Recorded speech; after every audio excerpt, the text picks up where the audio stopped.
السلام عليكم. أهلا بكم في مطبخ زينب. اليوم إن شاء الله غنحضر معكم كيك بالحامض. قبل ما ندوزو الوصفة ديالنا ما تبخلوش عليا بلي لايك، اشتركوا في القناة وفعلوا الجرس باش توصلوا بكل جديد. دابا غندوزو نتعرفوا على المقادير وطريقة التحضير. بسم الله على بركة الله. عندي 4 البيضات وغادي نضيف عليهم كاس ديال سكر سنيدة وشوية الملح، وغادي نخدم هاد العناصر مزيان ونتلاقاو باش نكملوا باقي المراحل.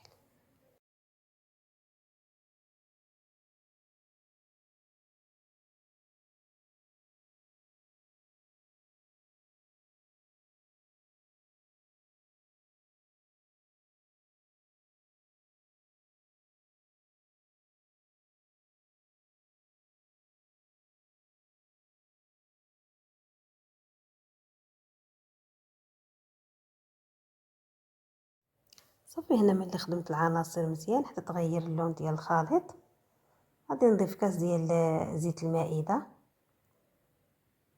وغادي نضيف كاس لاروب ديال الحامض ديال عصير الحامض، وغادي نضيف كاس ديال عصير البرتقال، وغادي نخدم هاد العناصر مزيان مع بعضياتهم.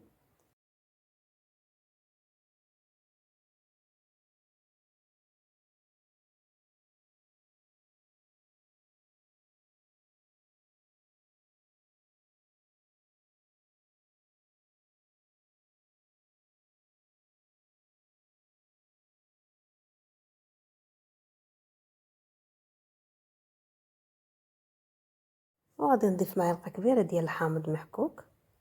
غادي نخدم هاد العناصر مزيان، وغادي نضيف الدقيق، وغنضيف 2 اكياس ديال الخميره. بالنسبه للدقيق غنبقى نضيف بشوي بشوي حتى كيتجمع ليا الخليط ونتلاقاو من بعد.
صافي الخليط ديالي وجد كيجي على هذا الشكل. غادي نخليه على جنب. غادي ناخذ مول، غادي ندهنو بالزيت ونرشو بالدقيق ونوضع فيه الخليط وندخلو الفرن يطيب على نار مهيله ونتلاقاو من بعد.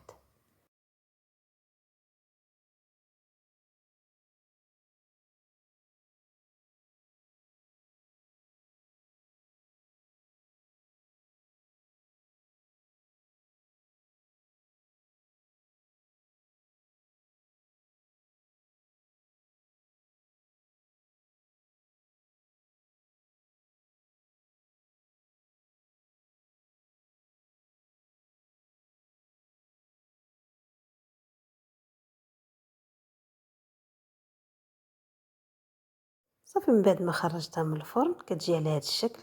غادي نزينها بالشكلاط ونتلاقاو مع الشكل النهائي.